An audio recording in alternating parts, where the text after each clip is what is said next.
तपस्वी के लिए पवित्र भोजन के बिना एकांत में भी उत्तम साधना नहीं हो सकती है, और ईश्वर अर्पण किए बिना कोई भी वस्तु पवित्र नहीं हो सकती है। इन चार बातों का पालन करोगे तभी तुमसे विशुद्ध साधना हो सकेगी।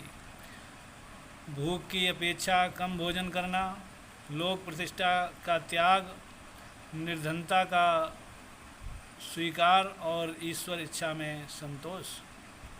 अन्याय से प्राप्त वस्तु का उपभोग करने वाले के सारे अंग पाप से लिप्त हो जाते हैं। उसकी अपनी इच्छा न हो तो भी वह पाप में ही डूबता चलता है। जो मनुष्य न्यायपूर्वक प्राप्त पवित्र वस्तु उपयोग करता है, उसके सारे अंग साधना के अनुकूल वर्तते हैं, और वह संयोग रूप में ईश्वर कृपा भी उसको विशेष रूप से आकर प्राप्त होती है। जो मनुष्य चाहता है कि उसे सच्ची निवृत्ति प्राप्त करनी है, तो उसको सब प्रकार के पाप कर्मों से और विपरीत ज्ञान से हाथ खींच लेना चाहिए। तुम जो भी काम करो वह यदि उसकी आज्ञा के अनुसार नहीं है तो उससे तुमको दुख ही प्राप्त होगा।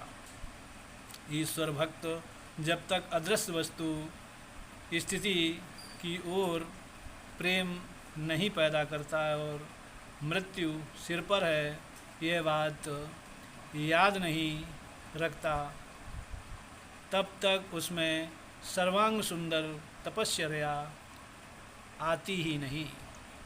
ईश्वर के सिवा दूसरे किसी भी पदार्थ में जो मनुष्य सुख मानता है उसका मन ही दूषित है, इसलिए उसके हृदय में प्रभु विश्वास और पवित्रता की ज्योति का प्रकट होना कठिन है।